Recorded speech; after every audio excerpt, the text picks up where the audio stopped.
അമൃതം ഗമയ മാതാ അമൃതാനന്ദമയിയുടെ ജീവചരിത്രം തുടരുന്നു. അധ്യായം 11 ഭാഗം 2. ആദ്യകാലത്ത് ലൗകികമായ താല്പര്യങ്ങൾ സാധിക്കാനാണ് അധികം പേരും വന്നിരുന്നത്. എന്നാൽ പിന്നീട് ഭക്തി മാത്രം മതി എന്ന് പറഞ്ഞുകൊണ്ട് നല്ല ഭക്തന്മാർ വന്നു തുടങ്ങിയപ്പോൾ അമ്മയുടെ പ്രേമസ്വരൂപം നിരന്തരം വിളങ്ങി പ്രകാശിക്കാൻ തുടങ്ങി. അമ്മ പ്രേമമൂർത്തിയും വരദായിനിയുമായ ദേവിയായി വിരാജിച്ചു. ഭക്തന്മാരുടെ നിഷ്കളങ്കമായ മുഖം കാണുമ്പോൾ അമ്മയ്ക്ക് ആനന്ദം കൊണ്ട് അറിയാതെ ചിരി വന്നു പോകും എന്ന സാഹചര്യമായി.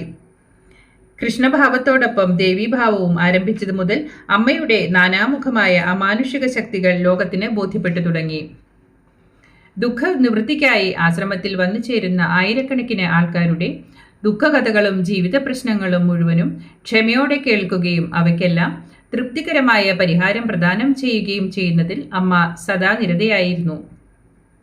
ഭാവദിവസം വൈകിട്ട് 4 മണിക്ക് ഭജന തുടങ്ങുമ്പോൾ കളരിയിൽ വരുന്ന അമ്മ കൃഷ്ണഭാവവും ദേവീഭാവവും കഴിഞ്ഞ് ആൾക്കാരെ യാത്രയാക്കിയതിനു ശേഷം വിശ്രമിക്കാറാവുമ്പോൾ അടുത്ത ദിവസം രാവിലെ 10 മണി കഴിഞ്ഞിരിക്കും. പിന്നെ വിശ്രമിക്കാൻ നേരം എവിടെ? ഭാവത്തിന് വരുന്ന അവസാനത്തെ ആളെയും യാത്രയാക്കിയിട്ടേ അമ്മ ഭാവം ഉപസംഹരിച്ചിരുന്നുള്ളൂ. ഊണില്ല, ഉറക്കമില്ല, വിശ്രമമില്ല, മനുഷ്യധർമ്മങ്ങളൊന്നുമില്ല. തുടർച്ചയായി 12ഉം 20ഉം മണിക്കൂർ ഒരൊറ്റ ഇരിപ്പാണ്. വെറുതെ ഇരിക്കുകയല്ല, ആളുകളുടെ നീറുന്ന 100 പ്രശ്നങ്ങൾക്ക് പരിഹാരം കാണണം. ബാധ ഉപദ്രവമുള്ളവർ, അപസ്മാരക്കാർ, ഭ്രാന്ത് പിടിച്ചവർ, കുഷ്ഠരോഗികൾ, മറ്റ് അനേകതരം രോഗികൾ, മക്കളെ കൊണ്ട് പൊറുതിമുട്ടിയവർ, കുടുംബ കലഹത്തിൽപ്പെട്ട് ഉഴലുന്നവർ, കുടുംബഭാരം കൊണ്ട് നട്ടം തിരിയുന്നവർ, ഉദ്യോഗം വേണ്ടവർ, വിവാഹം വേണ്ടവർ, മക്കൾ വേണ്ടവർ, വീട് വേണ്ടവർ, അങ്ങനെ ആ നിര നീളുന്നു. എന്തിനേറെ, സ്വന്തം ചെരുപ്പ് എവിടെയോ മറന്നിട്ട് അമ്മയോട് വന്ന് ചോദിക്കുകയും അമ്മ പറഞ്ഞത് പ്രകാരം ചെരുപ്പ് മടക്കി കിട്ടിയപ്പോൾ ദേവിയിൽ വിശ്വാസം ഉറക്കുകയും ചെയ്ത ആൾക്കാരുണ്ട്.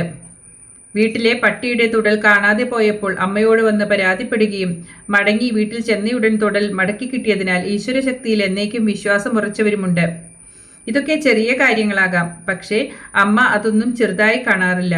കാരണം ഒരു ചെറിയ കാര്യം സാധിച്ചു കൊടുത്തുകൊണ്ട് അമ്മ അവരിൽ വലിയ ഈശ്വരവിശ്വാസം ഉറപ്പിക്കുന്നു. ആഴ്ചയിൽ 3 ദിവസം രാത്രി മുഴുവനും ഉറക്കമൊഴിഞ്ഞ് ജാഗ്രതയായിരുന്ന് അമ്മ ഭക്തജനങ്ങൾക്ക് മുഴുവനും നിഷ്കാമഭാവത്തോടെ ആശ്വാസം പകരുന്നു. ഇത് കാണുമ്പോൾ നിഷ്കാമ കർമ്മം എന്ത് എന്ന് ഗീത പഠിക്കാതെ തന്നെ ആർക്കും വ്യക്തമാകും. ആയിരങ്ങൾക്ക് താങ്ങും തണലുമായി മാറിക്കഴിഞ്ഞിരുന്ന അമ്മ ഭാവദർശനം കഴിഞ്ഞാൽ തികഞ്ഞ ജീവൻ മുക്തിയുടെ മട്ടിലാണ് കഴിഞ്ഞിരുന്നത്. സുഗുണച്ഛൻ്റെയും ദമയന്തിയമ്മയുടെയും പുറത്ത് കൊച്ചുകുഞ്ഞുങ്ങളെപ്പോലെ ചാടിക്കയറും. അവരുടെ കാലിൽ പിടിച്ചു വലിച്ചുകൊണ്ട് നടക്കും. കുട്ടികളുമായി കളിക്കും, കുടുകുടു കളിക്കും, കായലിൽ ഇറങ്ങിക്കിടക്കും, കിടന്ന് ബഹളം വയ്ക്കും. കാണുന്നവർ കരുതും ഭ്രാന്താണെന്ന്. അമ്മ സ്ത്രീ പുരുഷ ഭേദങ്ങൾക്ക് അപ്പുറമായിരുന്നു. എല്ലാവരും തൻ്റെ മക്കളാണ് എന്ന ഭാവം തീർത്തുമുണ്ടായിരുന്നു. തന്നെ സമീപിക്കുന്നവരെ ആധ്യാത്മികമായി ഉദ്ധരിക്കുന്നതിൽ അമ്മ എന്നും ശ്രദ്ധിച്ചിരുന്നു. അവരിൽ തന്നെ ശരിക്ക് ആധ്യാത്മികതയുള്ളവരെ തിരഞ്ഞെടുത്ത് ബ്രഹ്മചര്യനിഷ്ഠയോടെ സാധന അനുഷ്ഠിക്കുന്ന ആധ്യാത്മിക ജീവികളാക്കാനും അമ്മ മനസ്സുവച്ചിരുന്നു എന്ന് കാണാം.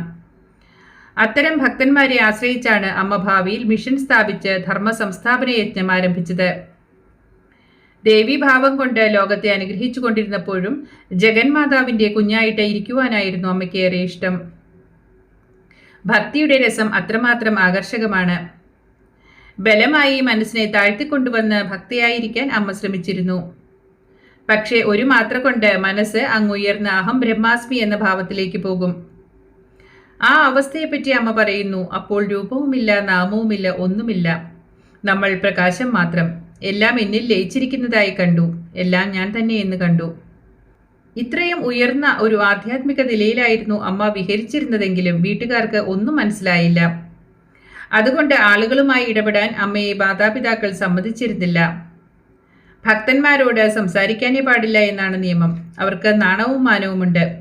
നാട്ടുകാരുടെ നാക്കിന് ഏറെ ഭയമാണ്. അതുകൊണ്ട് ഭാവസമയം കഴിഞ്ഞാൽ പിന്നെ ഇടമണ്ണിൽ ഒരാളെയും നിർത്തിയിരുന്നില്ല. ബ്രഹ്മചാരികളാകാൻ നിശ്ചയിച്ചിരുന്ന യുവാക്കളെ വീട്ടുപരിസരത്ത് നിന്നും ആട്ടിയോടിക്കുവാൻ സൂണച്ചനും ദമയന്തിയമ്മയും സദാ ശ്രദ്ധിച്ചിരുന്നു.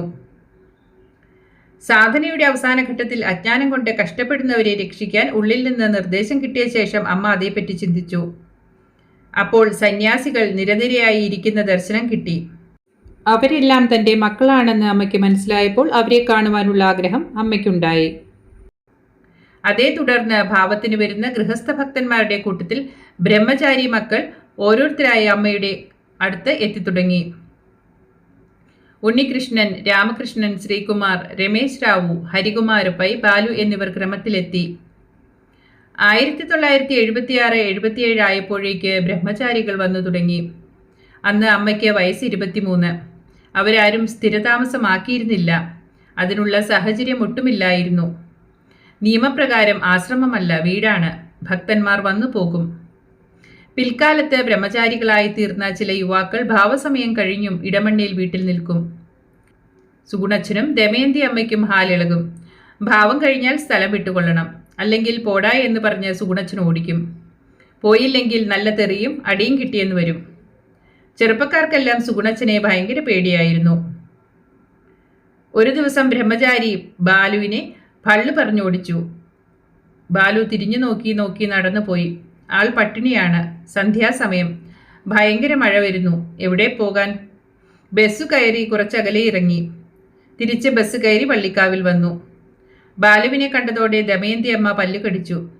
പക്ഷേ മിണ്ടാൻ ഭയം. രണ്ടും കൽപ്പിച്ച് സുധാമണി മുറ്റത്ത് നിൽപ്പുണ്ട്. കുഞ്ഞിന്റെ ദേഹത്ത് ഏത് സമയത്തും ദേവി വന്ന് കയറുമെന്ന പേടി നല്ലതുപോലെയുണ്ട്. ബാലുവിനെ വീണ്ടും പറഞ്ഞയച്ചു. വീട്ടിൽ ചെറുപ്പക്കാരെ കിടത്താൻ പറ്റുകയില്ല എന്ന് സുഗുണച്ചൻ തീർത്തു പറഞ്ഞു. പിറ്റേ ദിവസം ബാലു ഒരു കവിത എഴുതിക്കൊണ്ടുവന്ന് ഭാവസമയത്ത് പാടി തുടങ്ങി. പരിമളം പരത്തുന്ന പനിമലരെ നിന്നരികിൽ വളരുന്നത് കാഞ്ഞിരമോ. ആ കവിത സുഗുണച്ചനെ പറ്റിയാണെന്ന് പറഞ്ഞ് ചില ഭക്തന്മാർ വ്യാഖ്യാനിച്ചു. സുഗുണച്ചൻ വിവരമറിഞ്ഞ് ഓടിയെത്തി. ക്രുദ്ധനായി നിന്നു. പക്ഷേ അനങ്ങിയില്ല. ദേവിയമ്മയെ പേടിയാണ്. ഒരു ദിവസം ഭാവത്തിന് പാടിത്തളർന്ന ബാലു, ശ്രീകുമാർ, വേണു എന്നീ ബ്രഹ്മചാരികൾ അടുക്കളയിൽ കയറിയിരുന്നു. കഞ്ഞി കുടിക്കാൻ തുടങ്ങി. സുഗുണച്ചൻ പുലിയെ പോലെ ചാടി വീണു. കഠിനമായി ശകാരിച്ചു. ഇതെന്താ കുഞ്ഞുകളിയോ? അടുക്കളയിൽ കല്യാണപ്രായമായ പെൺകുട്ടികളുണ്ട്. കണ്ടവന്മാർക്കൊക്കെ കയറിയിറങ്ങാനുള്ള സ്ഥലമാണോ?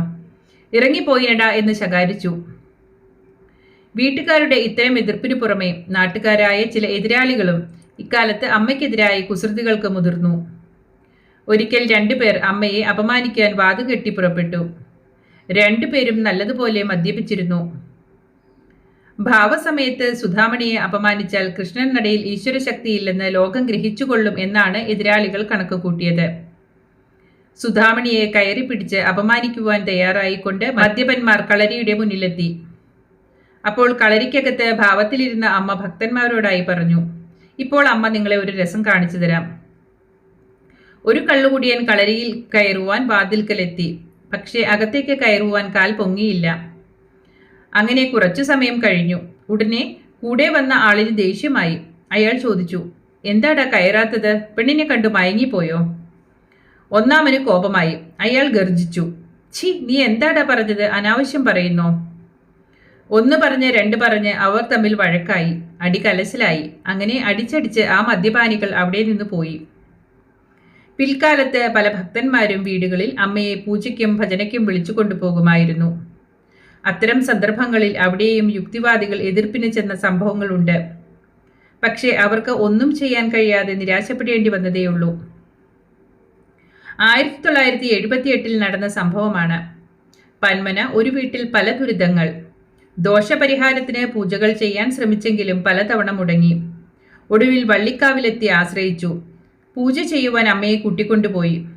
ആ വീട്ടിൽ ഒരു കൂട്ടർ പൂജയ്ക്കെതിരാണ്. അതിലൊരാൾ അമ്മയോട് പറഞ്ഞു, പൂജ കാണട്ടെ, ഞാൻ നോക്കിയിരിക്കും, എനിക്ക് ചില ചോദ്യങ്ങളുണ്ട്. അമ്മ ചോദിച്ചു, ഞാൻ എന്ന് പറയുന്നത് നിങ്ങളുടെ ശരീരത്തിൽ ഒതുങ്ങുന്നതാണോ? അത് നിങ്ങളുടെ സ്വത്താണോ? അയാൾ കാത്തിരുന്നു. രാത്രി 2 മണിക്ക് അമ്മ പൂജയ്ക്ക് തയ്യാറായി. ഞാൻ പൂജ കാണും, ചോദ്യങ്ങൾ ചോദിക്കും എന്ന് പറഞ്ഞയാൾ അബോധാവസ്ഥയിൽ നിലത്തേക്ക് ചെരിഞ്ഞു. പൂജയെല്ലാം കഴിഞ്ഞ ഉടനെ അയാൾ ഉണർന്നെഴുന്നേറ്റു. പൂജ തീർന്നിരിക്കുന്നതായി കണ്ട് ആ മനുഷ്യൻ ഇളിഭ്യനായി നിന്നു. അയാൾ ചോദിച്ചു, പൂജ കഴിഞ്ഞോ? അമ്മ പറഞ്ഞു, കഴിഞ്ഞു. ഞാൻ പൂജ കാണുമെന്ന് നിങ്ങൾ പറഞ്ഞല്ലോ, കണ്ടോ? ഞാൻ എന്ന് പറയുന്നത് നമ്മുടെ നിയന്ത്രണത്തിലല്ലെന്ന് മനസ്സിലായോ? നിങ്ങൾ ഉറങ്ങിയപ്പോൾ ഞാൻ എവിടെ പോയി? വേറൊന്നുകൂടി സംഭവിച്ചു. പരിസരത്തുള്ള കുറെ യുക്തിവാദികൾ പൂജാസ്ഥലത്ത് വന്നു. അമ്മയെ ചോദ്യം ചെയ്യാൻ തുടങ്ങി. കൂടെയുണ്ടായിരുന്ന ഒരു ബ്രഹ്മചാരി അപേക്ഷിച്ചു, അമ്മച്ചി, ഇവർക്ക് എന്തെങ്കിലും അനുഭവം കാണിച്ചു കൊടുക്കണം, അല്ലാതെ ഇവർ ശല്യം നിർത്തുകയില്ല. ഈ സമയത്ത് അടുത്തുള്ള ഒരു ശ്മശാനത്തിൽ ഒരു വലിയ ജ്വാല ഉയർന്നു. അതിൽ നിന്ന് അനേകം പന്തങ്ങൾ പുറപ്പെട്ട് ജ്വാലയ്ക്ക് ചുറ്റും നൃത്തം ചെയ്യാൻ തുടങ്ങി. ശ്മശാനത്തിലേക്ക് ചൂണ്ടിയിട്ട് അമ്മ യുക്തിവാദികളോട് ആവശ്യപ്പെട്ടു, ധൈര്യമുള്ളവർ ശ്മശാനം വരെ പോയിട്ട് വരിക. യുക്തിവാദികളിൽ ആരും തയ്യാറായില്ല. ഓരോരുത്തരായി പിൻവലിഞ്ഞു. അവർ ഭയപ്പെട്ടുവെന്ന് വ്യക്തമായിരുന്നു. ശ്മശാനത്തിലെ ലീല കാണിച്ചത് അമ്മ തന്നെയായിരുന്നു. ഈശ്വരശക്തിയിൽ വിശ്വസിക്കുവാൻ അത് അവിടെയുണ്ടായിരുന്നവരെ സഹായിച്ചു. കരുനാഗപ്പള്ളിയിൽ രാജേന്ദ്ര ഭവനത്തിൽ ശ്രീമതി ഇന്ദിര 1975 വള്ളിക്കാവിൽ വന്നത്. രണ്ടാമത്തെ മകളായ പ്രസന്നയ്ക്ക് അലർജിയാണെന്ന് ഡോക്ടർമാർ പറഞ്ഞു. രോഗത്തിന് പല ചികിത്സകളും നടത്തി തോറ്റിരിക്കുന്ന സമയമായിരുന്നു. വള്ളിക്കാവിൽ വന്നതോടെ അമ്മയുടെ തീർത്ഥവും പ്രസാദവും കഴിച്ച് അത്ഭുതകരമായ രീതിയിൽ അസുഖം മാറി. അമ്മയോടുള്ള വിശ്വാസവും ഭക്തിയും മൂലം 1980 അവർ അമ്മയെ പൂജയും ഭജനയും നടത്തുന്നതിന് വീട്ടിൽ കൊണ്ടുവന്നു. കേട്ടറിഞ്ഞ കുറെ യുക്തിവാദികളും നിരീശ്വരവാദികളും അവിടെ കൂടി. ആ എതിരുകാരെ പിരിച്ചുവിടണമെന്ന് വീട്ടുകാർ അമ്മയോട് അപേക്ഷിച്ചു. അമ്മ ധ്യാനമഗ്നയായി. ഏതാനും നിമിഷങ്ങൾക്കകം വീടിന്റെ വടക്കുവശത്ത് മുകളിൽ ദീപങ്ങൾ കൊണ്ട് ചുറ്റപ്പെട്ട ഒരു ചക്രം പ്രത്യക്ഷപ്പെടുകയും വീടിന്റെ മുൻവശത്തുകൂടി തെക്കോട്ട് നീങ്ങുകയും ചെയ്തു. ആളുകൾ ഭക്തിയോടെ ദേവി ദേവി എന്ന് ആർത്തു വിളിച്ചു. അഗ്നിചക്രം വീടിന്റെ തെക്കുവശത്തുള്ള കൂവളത്തിൽ ഒരു വലം വെച്ച് അകന്നകന്ന് ഉയർന്ന് അപ്രത്യക്ഷമായി. ആ ദീപത്തെ പിന്തുടർന്ന് യുക്തിവാദികളും പരിസരത്ത് നിന്നകന്നു. അവർ അത്ഭുത പരതന്ത്രരാവുകയും ഭയപ്പെടുകയും ചെയ്തു. എന്തുകൊണ്ടോ വീണ്ടും മടങ്ങി വരുവാനോ വീട്ടിലെ ഭജന ശല്യപ്പെടുത്തുവാനോ അവർക്ക് ധൈര്യമുണ്ടായില്ല. അക്കൂട്ടത്തിൽ പലരും വിശ്വാസികളായി മാറുകയും ചെയ്തു. മറ്റു രീതികളിലും അമ്മയോട് ബലപരീക്ഷത്തിന് തുനിഞ്ഞവരുണ്ട്. അതിലൊരാൾ കരുനാഗപ്പള്ളിക്കടുത്തുള്ള ഒരു മന്ത്രവാദിയായിരുന്നു. വള്ളിക്കാവിൽ ഒരു യുവതിയുടെ ദേഹത്ത് കൃഷ്ണനും ദേവിയും വന്ന് അനുഗ്രഹിക്കുന്നുണ്ടെന്ന് ആരോ പറഞ്ഞ അയാൾ അറിഞ്ഞു. തന്റെ മാന്ത്രിക ശക്തിയിൽ അഹങ്കരിച്ച് നടന്നിരുന്ന അയാൾ അമ്മയുടെ തുള്ളൽ നിർത്തുമെന്ന് പറഞ്ഞു. ഞാൻ മന്ത്രം ജപിച്ച ഒരു ഈർക്കിൽ കീറും, അതോടെ വള്ളിക്കാവിലെ അനുഗ്രഹവും നിൽക്കും എന്ന് പറഞ്ഞുകൊണ്ട് മന്ത്രവാദി കളരിയിലെത്തി. പഠിച്ച പണി 18 നോക്കി. പക്ഷെ ഒരു ഫലവും കാണാതെ പരാജയപ്പെട്ട അയാൾ പിൻവാങ്ങി. പിന്നീട് അയാൾ ഭസ്മവും മറ്റും ജപിച്ചു കൊടുത്തയച്ചു.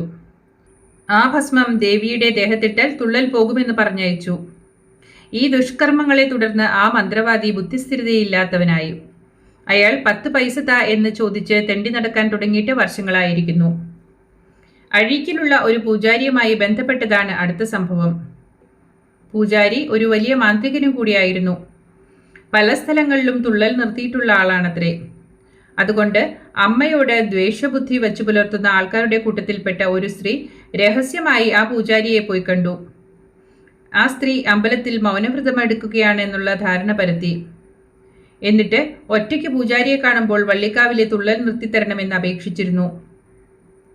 മന്ത്രവാദം ചെയ്യാനായി അമ്മയുടെ പേരും നാളും കടലാസിൽ കുറിച്ച് അവർ പൂജാരിയെ ഏൽപ്പിക്കുകയും ചെയ്തു. അപ്പോൾ അമ്മയുടെ ഒരു ഭക്തയ്ക്ക് സ്വപ്നമുണ്ടായി.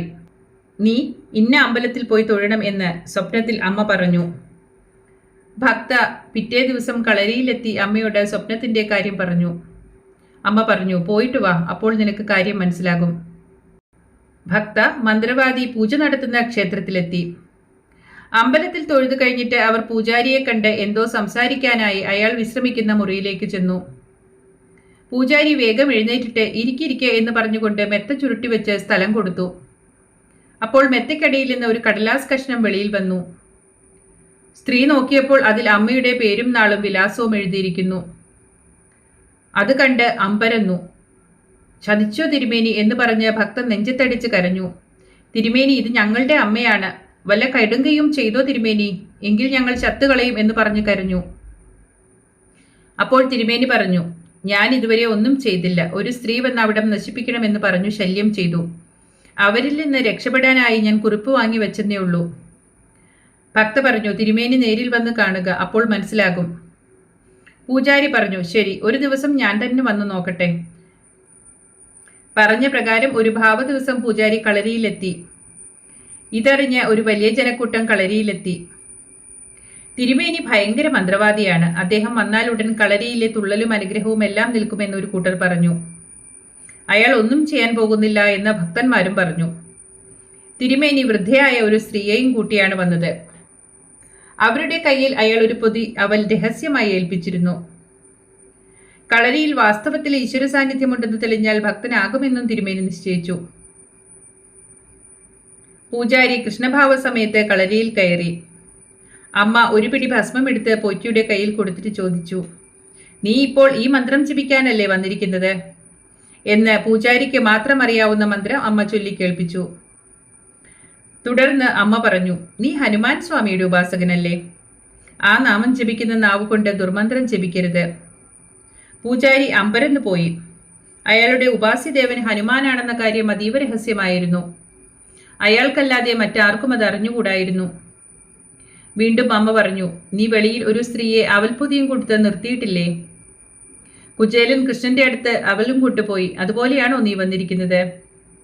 കുചേലൻ ത്യാഗത്തിന്റെയും സത്യത്തിന്റെയും അവലാണ് ഭഗവാന് കാഴ്ചവെച്ചത്. അതിൽ കൃഷ്ണൻ കല്ലും മണ്ണും കണ്ടില്ല. കുചേലന്റെ ഭക്തിയും വിശാലബുദ്ധിയുമാണ് ഭഗവാൻ നോക്കിയത്.